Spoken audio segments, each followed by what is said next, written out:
Hello and welcome to Tech Deals graphics card performance comparison. Today we are testing three different graphics cards. The AMD RX 580 8GB card, the GTX 1070, and the GTX 1080. Links to all three cards in the video description below to Amazon and Newegg, as well as to the full build video on the computer that these cards are installed in. We are testing today on the $1,500 i7 7700K build. It is running at a fixed overclock of 4.7 GHz, 16 GB of DDR4 3200 is installed. Check that computer out in the link below.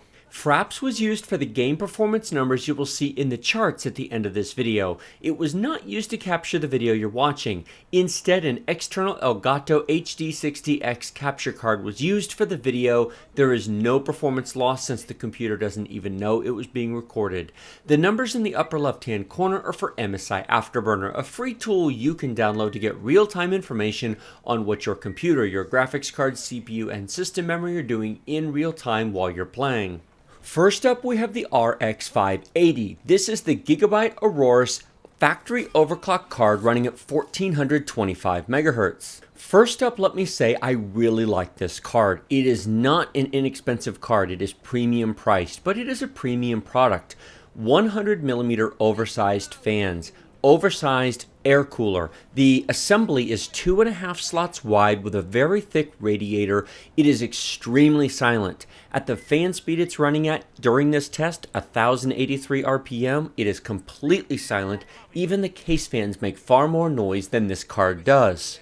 While I do like this card, I do have to say that for ultra detail in Assassin's Creed Syndicate, it doesn't quite cut it at 1080p. Take a look at our real-time frame rate in the upper left-hand corner. 34, 35, 36 frames per second. This is definitely not what I would consider to be ideal performance. It works. It's playable. In fact, I played for over 30 minutes on this card, so when you see the numbers at the end of this video, that is not just a little bit or a 5-minute quick run through the town. I did a full mission, I did random jumping, I rappelled between buildings, I rode the carriage, I explored the streets. I tried to do a little bit of everything on all three cards to make it very fair between each of them. Now, I know we're running at ultra detail, and yes, there's a very high and a high detail setting as well. This game is much more playable at high detail or even very high detail on this card. At ultra, yeah, it's playable, but it's brutal. We are barely breaking 35 frames per second here. Now, one of the first questions that might come up is, why in the world are you running it at ultra detail if performance is this low? Why don't you just set it to high detail? It plays great there, doesn't it? Well, yes, it does. In fact, if you watch my Assassin's Creed Syndicate review between RX 570, 580, and the GTX 1060 cards, that was done at high detail. So I've already filmed that. You can go see that on my channel if you'd like to see how well the RX 580 runs at those detail settings. But that was designed to take a look at the $170 to $250 graphics card price market. This video serves a very different purpose. Here, we're taking a look at the very best that AMD currently has to offer. The fastest factory overclocked RX 580 that I have, which is 1425 MHz. Yes, there is the limited edition Sapphire Nitro at 1450, but that's a very minor difference. And compare it to the up-level cards from NVIDIA, the GTX 1070 and the GTX 1080. Currently, AMD doesn't have anything to compete with those cards. Vega is coming, and when Vega comes, I will take a look at it and redo comparisons such as this to see how well it compares to the high-end NVIDIA cards. Traditionally, the advice in the past has been, if you want to play at 1080p, the GTX 1060 or the RX 480 and now 580 are all you really need. The 1070 and the 1080 are really meant for 1440p or maybe even 4K gaming in the case of the GTX 1080, although really the 1080 Ti is a better choice for 4K gaming because that is incredibly brutal on graphics cards. However, that advice was all well and good in the summer of 2016 when all these cards first came out. Now that we are approaching the summer of 2017, the question is that still true? The GTX 1070 and 1080 recently got price drops. When the 1080 Ti came out, they dropped the price of both of those cards, and now I'm taking a second look at them from 2 points of view. Number one, how much performance do they really offer in current games versus the latest and greatest RX 580? And number two, on a dollar per frame basis, are they worth buying? Are they a deal? I'm going to show you two charts at the end of this video. The first is going to be the absolute performance numbers, how many frames per second in average, 1% lows, and 0.1% lows. Then I'm going to show you a chart where I take the cost of the cards and divide them by the frames they provide in each of those three metrics. Is the RX 580 actually the best deal in terms of dollars per frame, or is the 1070 and 1080 actually a better deal? Now, I just showed you some ground combat. Now I'm going to show you some jumping through the air, climbing up the buildings. I'm just taking pieces of the footage I shot to try to keep this video from being completely ridiculously long. I do tend to test these games for a while because I want the averages to even themselves out. I want reproducible results. And just testing for 5 minutes, in my experience, does not produce that great of results. That is, by the way, epically cool, how she slings that cable across and just effortlessly glides between the buildings. I never tire of it. And here we go, sliding up the rope with one hand somehow as if we're, well, just because, reasons. Hey, why not? It is epically cool. And it's a nice way to get around the city, too. At some point, trying to deal with carriages in the ground running is annoying, and you're virtually immune to anybody bothering you up here. And look at that view. That is stunningly gorgeous. Now, we are only getting 25 frames per second at the moment. Well, okay, it jumped up. What's interesting, and this is a good example of how easy it is to influence the outcome, I'd like to make a point. I did make a conscious effort to be fair here. When I point it towards the sky a bit, watch the frame rate go up. When I point it towards the ground, watch the frame rate go down. It would be so easy to just look at the sky a little bit longer on a favorite card and a little bit less on a less favorite card. This is why I tested for more than 30 minutes per card. This is why I tried to do a little bit of everything: ground combat, carriage driving, creating mayhem, gliding through the air, and I did one mission on each card. Why? I really am trying to be fair. Creating fair, honest results ultimately benefits me more in the long run than highlighting my favorite card of the week. It honestly doesn't make any difference to me which card wins. I don't have a dog in the fight. Links to Amazon and Newegg for all three cards are in the description below. Go buy whichever one you want. It's all the same to me. I really want to provide impartial, unbiased results so that you can look at it and go, I'm happy with this card, or no, I want to buy that card. At the end of the day, I want you to be happy with whatever you decide to buy, and it might not be any of these. You might go, hey, my current card's fine, it's not worth the upgrade. Speaking of which, I do have a video series coming soon. It is going to have to wait until after I do the next Ryzen build. I'm going to do a Ryzen 5 1600 build coming up very, very soon. I need to get back to some hardware testing, but I have now put together a collection. I had some of them. I picked up a few more used cards on eBay. I'm going to be doing a generational comparison. Is it worth upgrading your graphics card coming very soon? I'm going to be comparing the low and mid-end level cards. So for example, on the NVIDIA side, I'll compare 760 to 960 to 1060, and then the 770 to the 970, and then 1070. And then on the AMD side, I'm going to do the same thing going all the way back to the 7970 HD from 6 years ago, as well as some 200 and 300 series cards, and then of course looking at the 500. The question is it worth upgrading if you have a 3-year-old, 5-year-old, 6-year-old card? I'll put the same settings in the same game in a video back to back just like this, but instead of comparing current cards, it'll be prior generations, so you can look at it and go, yeah, that's a pretty good improvement, or no, it's not. Now, it is true that if you own an older card, you can certainly play the game on your own machine and then look at the performance in a video such as this and try to decide that.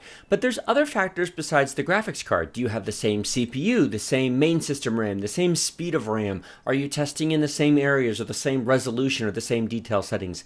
Unless you set all of that up, it's hard to compare your own results against what you're seeing here because there could be factors which are different. On the other hand, if I install all of those cards in the exact same machine running the exact same settings, you will know for sure whether or not there really is a difference between them. That's the other reason why I'm waiting on that video series until I finish the Ryzen build. Now, I already have a Ryzen 5 1600X built. Hang on, I'll come back to that in a second. This deserves special mention. Take a look at that. That is stunningly, shockingly gorgeous. Look at the boats. I did, by the way, make sure to get that shot in every one of the tests that I did on each card. This spot here I climbed to.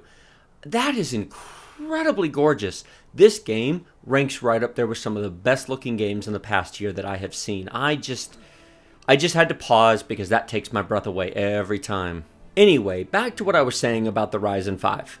I now have a Ryzen 5 1600, which is actually the CPU I recommend for most people. I'm going to be putting that together and I'm going to be testing cards in that machine. Because if you don't currently own a state-of-the-art machine, if your computer is 3, 5, or 7 years old and you're thinking you want to build something new, Ryzen 5 1600 is actually what I recommend most people build. Having said all that, let's move on to the GTX 1070. Now, this is the Gigabyte G1 Gaming graphics card. It is a triple fan card, factory overclocked, and of course, it's running even faster than that. We are at 2012 megahertz. This is a very, very nice card. The first thing you should notice right away is the frame rate is dramatically better than it was on the RX 580. One of the purposes of this series is to answer the question, is it really worth spending the extra money on the up-level NVIDIA cards, the GTX 1070 or the GTX 1080, over the best that AMD currently has to offer? And, oh, that was a good dodge. When that F comes up, it took me a while to figure it out, side note, but when that F comes up, you can actually dodge bullets, which is pretty cool. You really are a super elite assassin with mad skills. But putting that issue aside, regarding performance, I would like to say a couple of things about the 1070 and the 1080. In general, the 1070 is about 50% faster than an RX 580, give or take a few percentage. Some games don't show a large difference, some games show a massive difference. It completely depends upon what game we're looking at. If I were to load up Doom, for example, or Ashes of the Singularity, they would be much closer in performance, maybe only 10 or 15% difference in performance. If, on the other hand, I were to load up Grand Theft Auto 5, there'd be an even larger than 50%, closer to 70% difference in performance because that game loves NVIDIA cards. When saying which card is faster than another, you always have to ask the question, in what game? Doing what? Because the differences are vast and dramatic between different titles.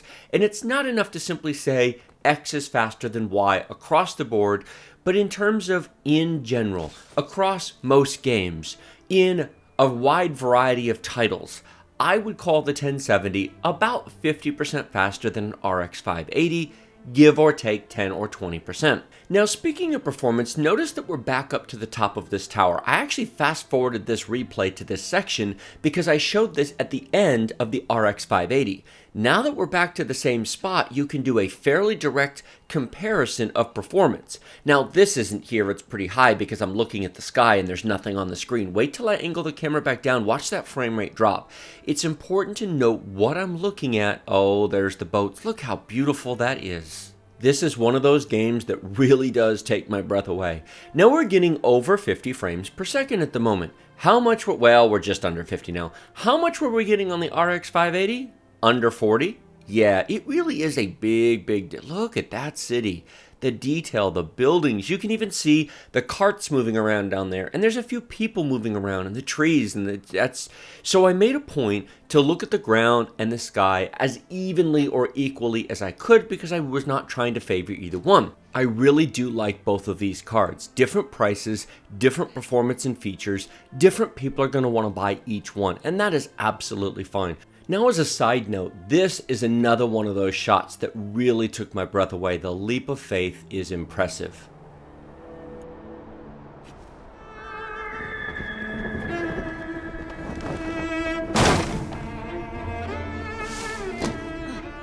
I just had to turn the volume up for that. It is one of those moments that took my breath away the first time I did it in this game.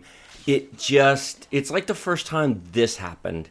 There are moments in this game that are just impressive. Now, it has nothing to do with graphics card reviews, but hey, if you're going to watch a video this long, I might as well point out when it's truly epic. Now I'm going to fast forward way ahead in this playthrough. In fact, I fast forwarded almost 20 minutes right towards the end.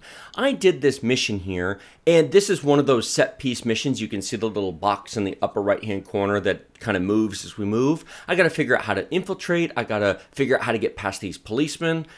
I wanted to do a little bit of everything in each of these replays. So as I said, when I did the RX 580 voiceover, I did running around in the streets randomly, stealthily killing people. I did a mission on each card. I did a carriage drive through the city causing destruction and mayhem. I climbed to the top of that tower on each card.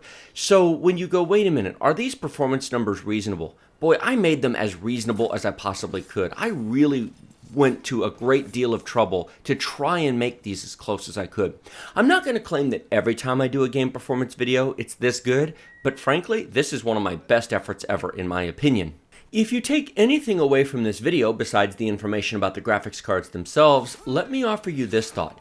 Anytime you look at a performance chart, a benchmark, a number, a result, anytime that you see any type of review or analysis of any type of computer product, CPU, graphics card, anything, ask yourself the question, what was tested, how much was tested, and does this actually reflect the performance that you will really get using that hardware, software, or whatever it is being tested?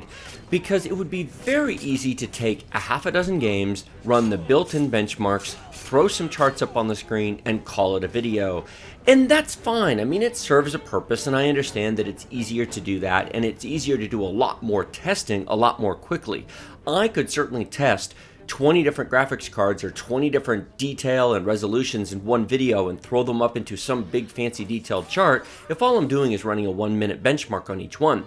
Running 30 to 45 minutes of gameplay on each one would become a full-time job. In fact, one of the things I've talked about with my wife is that when my channel gets a little bigger, I actually could use somebody to do that. I might even at some point move these game performance videos to a separate game review channel and just do hardware reviews on tech deals. I might or might not, that's far in the future. But I could actually make reviewing games at this level of detail with 30 plus minutes of performance per card, looking at each of the resolutions, each of the detail settings on 10 different cards, and make that somebody's full-time job. But I would need more than about the 125,000 subscribers that I have at the moment when I recorded this video. Maybe when I'm at 250, maybe when I'm at 300, I don't know. We'll see what the numbers are. I will say, as a complete side note, and if you're watching this at some other time than May of 2017, you may not remember it, but there's currently a big hubbub going on with YouTube. Ad revenue on YouTube is down 35%. My revenue today with 125,000 subscribers is lower than it was in January 2017 when I had about 80,000 subscribers. So it is a dramatic and noticeable difference in revenue. Now, of course, with growth in subscribers and views, this will come back, and I'm hoping that this short-term dip with advertisers fleeing YouTube is a short-term thing, because I chose to go full-time on YouTube April 1st, 2017, just as all this hit. Go figure, just my luck. Oh well. I know, play me the world's smallest violin. I post videos to YouTube for a living now. If you ever wonder why so many content creators make appeals to either use our affiliate links in the video description below or to support us directly on Patreon, the reality is at the 100,000+ subscriber level, the YouTube ad revenue is not actually enough to make a living on. It's nice, it certainly helps, but it's the combination of all those sources that really makes a difference. Now, if I had 1 million subscribers and I was getting 500,000 views a day, actually, okay, the ad revenue would be enough to live on. Million sub channels that get lots of views really could live on it if they have reasonably modest means. However, while I could live on the ad revenue of 500,000 to 1 million subs, it wouldn't give me enough left over to actually buy most of the stuff that I review. Yes, I do get sent samples from various companies. AMD recently sent me the Ryzen processors. I've gotten a few other things from a few other companies, and I am grateful for that. But I'm going to make a very strong point on my channel not to play favorites. CyberPower, for example, has never responded to any of my emails requesting support or any review machines. I've covered 2 of their machines now extensively in multiple video series. Why? Because it's a good deal. I ended up having to buy the updated CyberPower machine off of Amazon in order to review it. Do I recommend it? Yes. Did CyberPower power send it to me? No, but I'm not going to disparage it just because of that. Because that doesn't have anything to do with whether or not you should buy one. Is it a good deal? Yes or no? That's why you come to Tech Deals! Likewise with NVIDIA. NVIDIA also has not yet replied to any of my emails or attempts to reach out to them, whereas AMD has. AMD recently sent me several of the RX 500 series graphics cards, and I'm expecting an RX 560 from them sometime in May to review. I will try and have a launch day review of that if I can. But I'm not going to disparage or say negative things about the GTX cards from NVIDIA just because they didn't send me one. If it's a good card, it's a good card, full stop. I'll spend my money on it because it's a good product and I'll recommend it if it is. Take a look at this frame rate. We're right around 60 frames per second, 1080p ultra detail. I recently made the comment in another video that the movement from the RX 580 and the GTX 1060 to the GTX 1070 level of performance for 1080p gaming, that time has arrived. Look at this. If you really want to play this game on ultra detail, a 1070 really does make the difference over an RX 580. However, do not misunderstand me. Lower the detail settings down to high and the RX 580 will do exactly the same thing. Actually, even a little bit better than this on high detail. So that was the GTX 1070. How about the GTX 1080? Does it make a difference? This is the EVGA for the win GTX 1080, an extremely nice graphics card that is now available for a reasonable price. In fact, on the day I actually recorded this voiceover, you could buy this card off of Newegg for $500 even. Considering the price it was at launch, that is an incredible value for the money. By the way, epic escape coming up here. I took on too many of these guys at once and didn't press the evade key enough. Hang on a second, we're about to get in trouble. Escape, run away. Thankfully, she is pretty good. Watch this. This is a pretty epic escape. My health was very low. Very cool. Back to the graphics card. Now, if you look at the top line of our performance numbers, I want you to notice a couple of things. First of all, we are using 100% of our graphics power, or 99%. That's what that first 99% represents, is we're using all the power of this graphics card. Even with a GTX 1080 at 1080p, yes, ironic, we are completely graphics card limited in more performance of this game.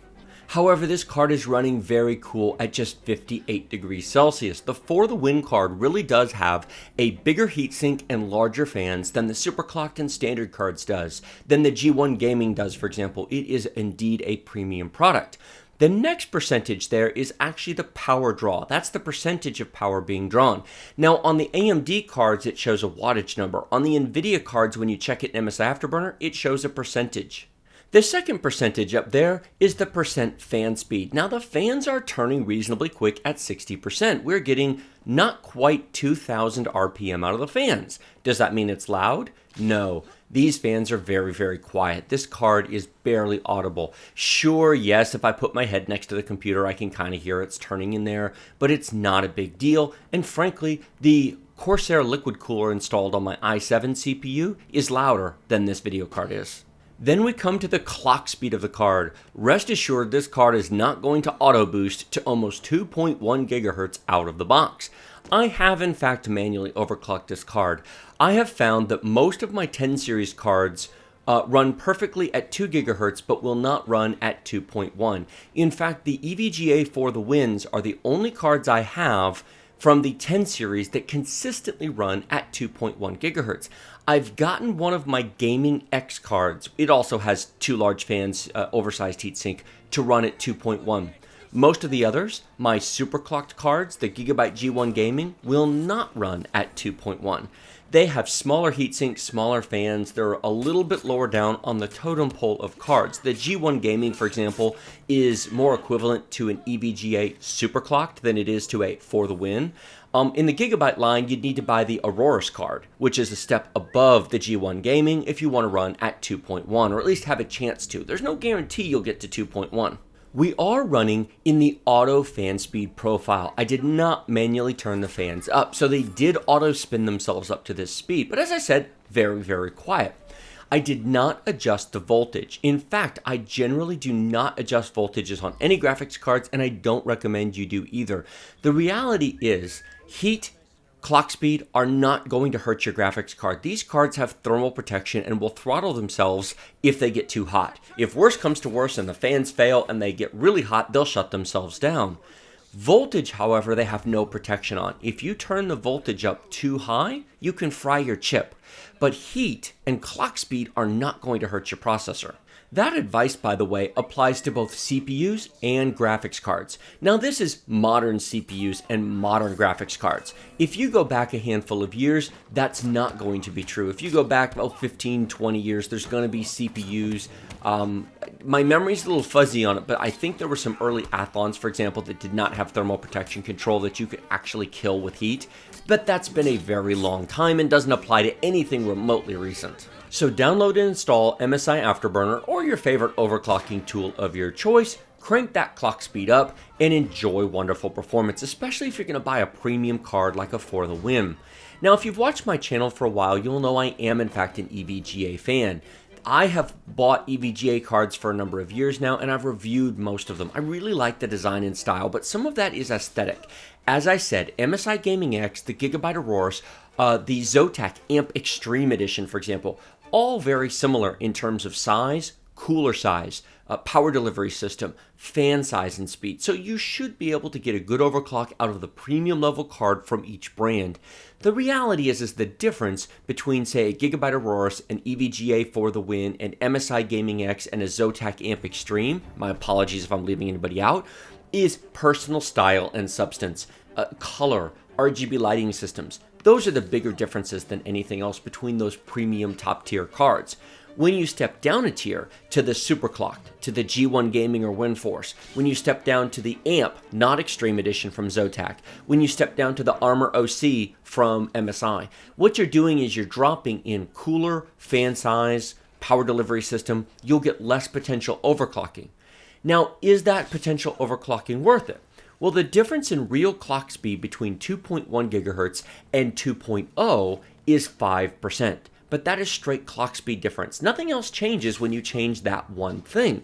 Your VRAM speed and amount doesn't change. Your system clock speed, your CPU, your main system RAM doesn't change. So you aren't necessarily going to get 5% more frames just because you clock your graphics chip 5% higher. You might get 3% more frames. It's going to vary depending upon situation.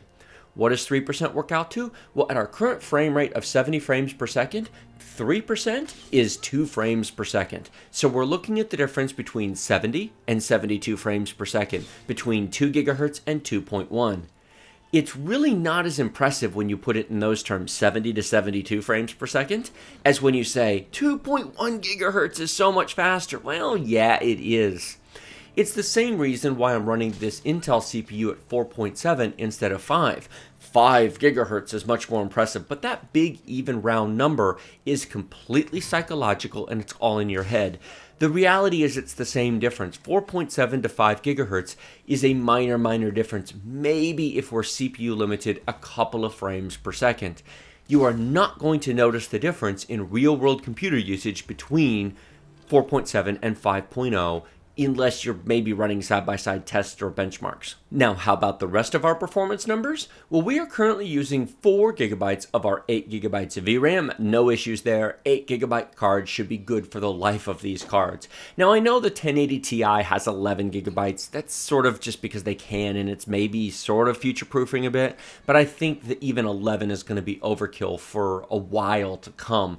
Frankly, let's be honest, the vast, like 95% of gamers don't even have 8 gig cards, so games aren't going to be designed to require that kind of VRAM for some time to come. But it is nice that these cards are starting to come with it because as more and more people get them, then games will start taking advantage of them, and beautiful games like this can start becoming the norm. I'm going to fast forward about 10 minutes to the replay here because I want to put the shot overhead from the top of that building just like I did on the previous 2 cards, which I actually recorded at the end of this particular run rather than the beginning. Besides the fact that it's stunningly beautiful, it does provide an easy way for you to compare the same location, the same view, the same shot of the boats, the same shot of the streets between the 3 cards so you can get an accurate representation of the actual frames per second. I also, of course, want you to see that I did the same sorts of things on each of the cards as I mentioned before, because it is so easy as a benchmarker to influence the outcome of these results, if you really want to. And I don't, because it doesn't make any difference to me which one you buy. I have links to Amazon and Newegg to all 3 cards below. Buy whichever one you like, it's all the same to me. My personal belief is if I can provide you with the most straightforward, unbiased results that I possibly humanly can, my channel will become incredibly valuable to more and more people will watch. This will ultimately meet my needs, which is to take care of my family financially. So it doesn't make any difference. Buy whichever one you want. I just want to be an unbiased, fair source of information so you know you can come here and get the unvarnished truth, the reality of what each card will do in different situations, and then make a choice that makes sense for you. And that's why I test so many different games on so many different cards. It would be very easy to just test one or two games or just to throw some charts together. I know some people, and I hate to say this, but will put like 10 different games in one video and it's just chart after chart after chart and the video is 6 minutes long. It's fine, I suppose, but hey, if you just wanted to view charts, you'd go to a website. What do you come into YouTube for, to look at charts?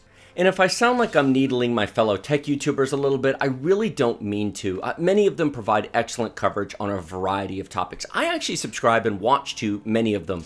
I get ideas and thoughts, things I don't always think of myself when I watch their videos. Everybody has something to contribute and nobody knows everything. So, for example, the movement to the 1% lows and the 0.1% lows, that was caused by several things. Suggestions from you in the comment section below, but it was also caused by watching channels such as Bitwit. Kyle did a video on it. Steve over at Gamers Nexus did a video on it. I've read a variety of web articles about it, so I took a look at what they were doing to make sure that I was testing properly, that I was getting results that were similar to theirs and not screwing it all up. Because after all, if they've been doing it for a while, I'd be foolish not to learn something from what they're doing. And I hope any up-and-coming tech tubers who maybe are just getting started at this will watch their channels as well, and also watch mine. And by all means, if you see anything I'm doing that you want to use on your own channel, of course, go ahead. There's plenty of room for all of us here. There's like 1 billion viewers on YouTube. There are plenty of viewers to go around. We each have a different style and point of view. So I don't see people like Gamers Nexus, Linus Tech Tips, Bitwit, Paul's Hardware, Jay's 2 Cents, Barnacles, Joker. I don't see these guys as competitors. I see them as colleagues. We all are basically in the same business, but there's enough views to go around. And when we all review the same launch day hardware, I'm sure that some people watch multiple videos to get different perspectives and points of view. We all test and take different approaches to things, and that's a good thing. If we all tested and did things exactly the same way, how boring would the world be? I mean, let's be honest, it would be incredibly boring. So anyway, that's my take on that whole thing. I hope that was somewhat mildly interesting. As far as CPU usage, I've talked about VRAM and other things for so long. As far as CPU usage, we're only using a little less than 50% of the CPU. What does that mean? It means that if we had an i5 7600K overclocked to 4.7 gigahertz, we'd be getting basically exactly the same performance. We don't need more than 4 threads for this game, at least not here, what we're doing, what you've seen here. There might be later parts of the game, which I have not gotten to yet, that do, but I've, run around and done a variety of things, and we generally just don't need more than 4 threads. Oh, another beauty shot at the top of this thing. Look at how she is perched on there. Now, of course, it's a video game, but that's just epically cool. Look at that city, and that just takes my breath away. One of these days, these games are going to become, there's the boat shot that I did earlier, there's up, now I'm pointing it down so you can see the difference in frame rate. I wanted to do a little bit of both because I did that on each of them. One of these days, these games are going to become completely indistinguishable from real life. Maybe we're in a video game and just don't know it. It's so realistic we've all forgotten where the off switch was. Maybe the Matrix really does have us. Now, main system RAM, this game is actually pretty reasonable on main system RAM. We're using just under 7 gigabytes at the moment. I'm not going to rehash my whole you need 16 gigs of RAM in 2017 thing, because you do, and you just do, and I've mentioned it too many times, so I'll move on. Frame rate.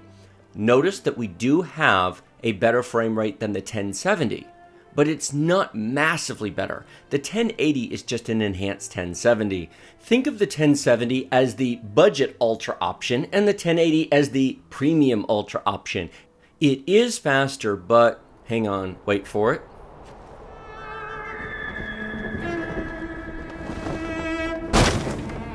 Yeah, that's amazing, isn't it? I love that. The violin music is beautiful. One more. Wait for it.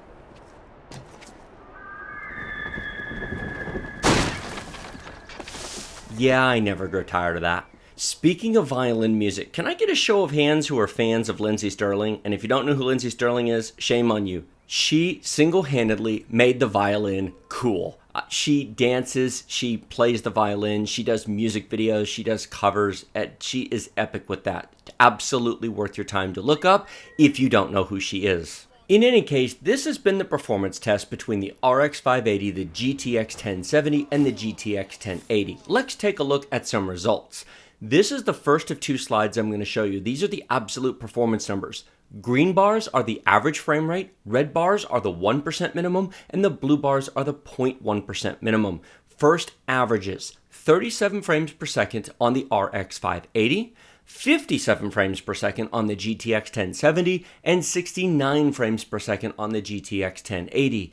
Are the two GTX cards noticeably faster? Oh my lord, yes they are. In fact, if you were watching this, now if you skip to the end here, go back and watch at least pieces of it. If you didn't watch any of the middle of the video, it's worth at least a look because I filmed some of the same locations on each of the three cards, top of the tower, looking at the city. Yes, the GTX 1070 really is that much faster than an RX 580, at least in this game.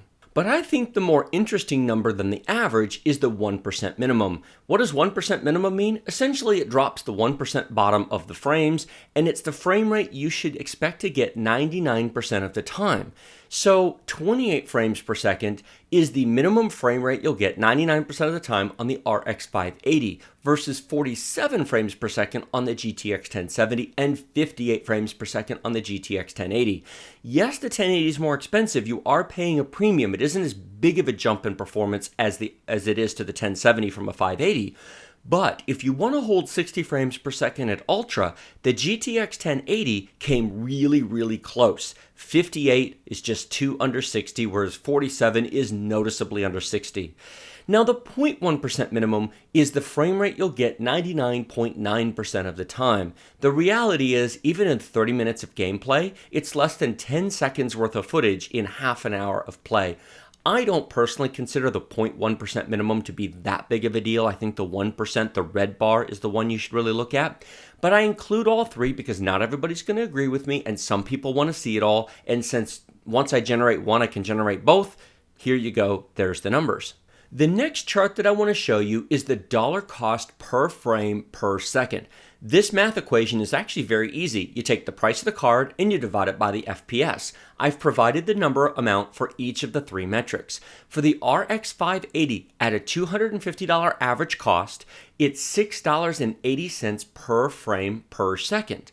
The GTX 1070 at $350 average cost is $6.10 per frame per second, and the GTX 1080 at $500 is $7.20 per frame per second.